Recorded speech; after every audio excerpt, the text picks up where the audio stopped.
कोपरगाव नगर परिषदेच्या 2025च्या निवडणुकीमध्ये राष्ट्रवादी काँग्रेस पार्टीचा अधिकृत उमेदवार म्हणून पतसंस्था फेडरेशनचे अध्यक्ष, राज्याचे अध्यक्ष सन्माननीय काकाजी कोयटे यांना आम्ही अधिकृत उमेदवार म्हणून घोषित केलेला आहे। अनेक वर्षांपासूनचा त्यांचा पतसंस्थेचा अनुभव आहे। सामाजिक आणि सहकार आणि राजकीय क्षेत्रामध्ये गेले 50 वर्ष ते काम करत आहे आणि चांगल्या पद्धतीचं काम त्या सर्व क्षेत्रामध्ये त्यांनी केलेलं आहे आणि म्हणून एक चांगला चेहरा, एक नवीन चेहरा।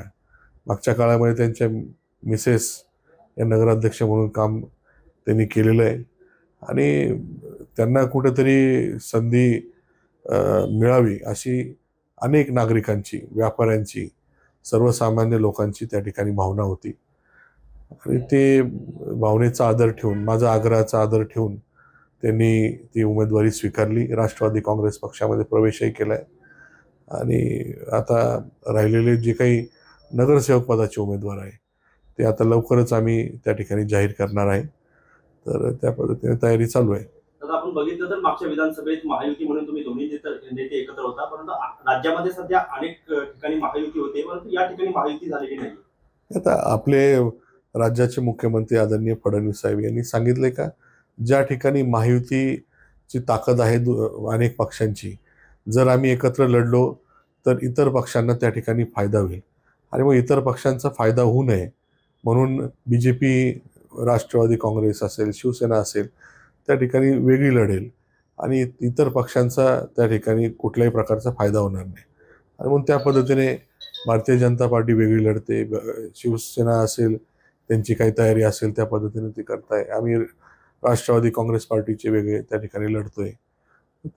तो असेल आणि प्रत्येक पक्षाला आपले कार्यकर्त्यांचा बेस असेल, आपल्या लोकांचा संग्रह असेल, तो वाढवण्याचा अधिकार आहे। त्यामुळे त्या पद्धतीने प्रत्येक पक्ष तो प्रयत्नशील आहे। आपण जर बघितलं तर आपले जिल्ह्याचे पालकमंत्री राधाकृष्ण विखे पाटील यांचे तुम्ही निकटवर्ती आहात, काकासाहेब देखील त्यांच्या जवळचे आहेत, मग कशा पद्धतीने त्यांना सोबत घेऊन विकास एक्सप्रेस पुढे नेली जाईल? आता आमचे घरगुती संबंध आहे, त्यांचा पक्ष वेगळा आहे, आमचा पक्ष वेगळा आहे आणि महायुतीमध्ये एकत्र काम करणारे आम्ही कार्यकर्ते आहोत। त्याच्यामुळे निश्चितच एक पालकमंत्री म्हणून, जलसंपदा मंत्री म्हणून त्यांचे अनेक कामं आपल्याकडे आहेत जे आपल्याला कोपरगाव मतदारसंघासाठी, कोपरगाव शहरासाठी करून घ्यायचे आहे। त्या पद्धतीने ते कामासाठी मदत करत आलेले आणि इथून पुढे पण करतील याची खात्री आहे। आणि म्हणून अनेकांची मागणी होती की त्या ठिकाणी चांगल्या प्रतिमाचे आणि चांगले युवक किंवा नवीन चेहरे दिले पाहिजे। त्या अनुषंगाने आपण पार्लिमेंटरी बोर्डाने त्या ठिकाणी आज 30 पैकी 21 जागा जाहीर केलेल्या आहेत। काही जागांचा तिढा किंवा चर्चा किंवा विचार विनिमय अजून चालू आहे। ते झाल्यावर आज उद्यामध्ये त्याही जागांचे घोषणा आम्ही करणार आहोत।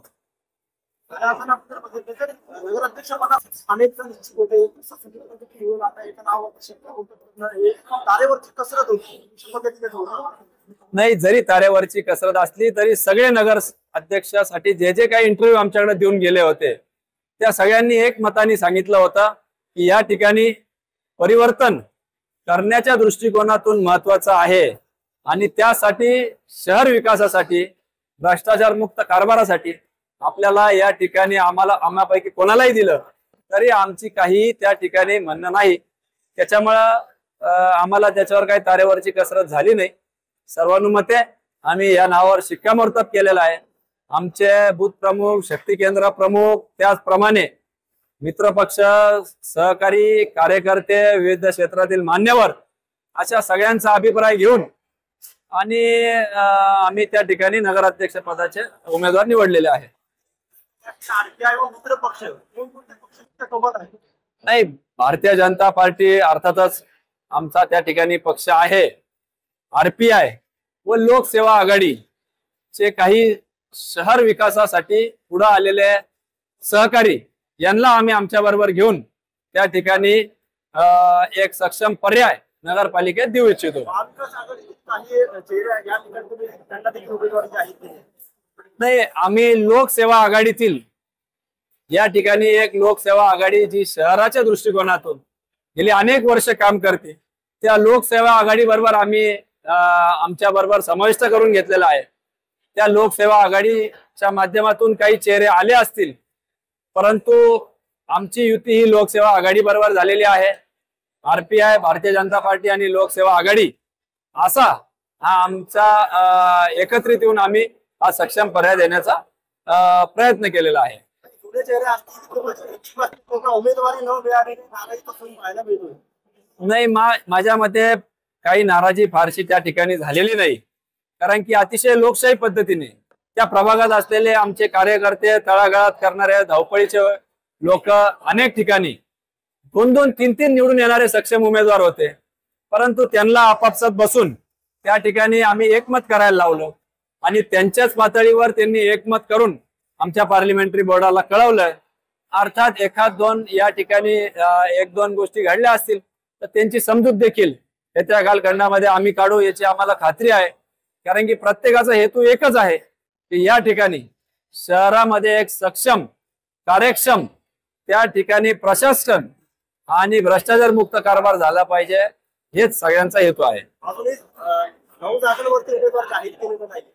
ते आज किंवा उद्या सकाळपर्यंत त्या ठिकाणचा मतभेद, काही ठिकाणी कोणाची स्त्री टाकायची, कोणाचा पुरुष टाकायचा, किंवा समोरच्या उमेदवाराचं आव्हान घ्यायचं, किंवा अजूनही आमच्या मित्र पक्ष एकनाथ शिंदे गट, शिवसेना यांच्या बरोबर आमची काही प्रमाणात जर यायची तयारी त्यांची असेल तर त्याकरता आम्ही काही प्रभाग त्या ठिकाणी मागे ठेवलेले आहे.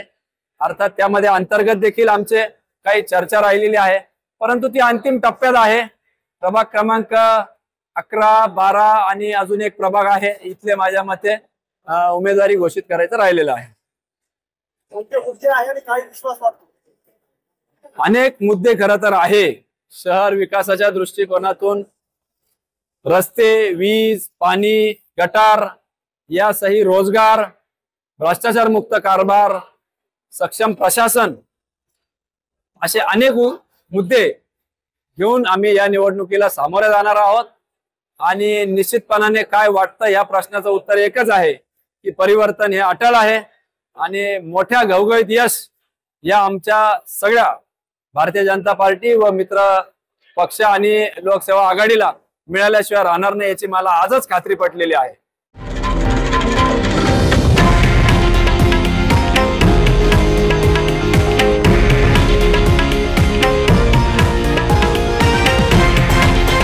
हे आहे देशातील नंबर 1 न्यूज नेटवर्क आणि आपण पाहत आहात TV9 मराठी, एकमेव.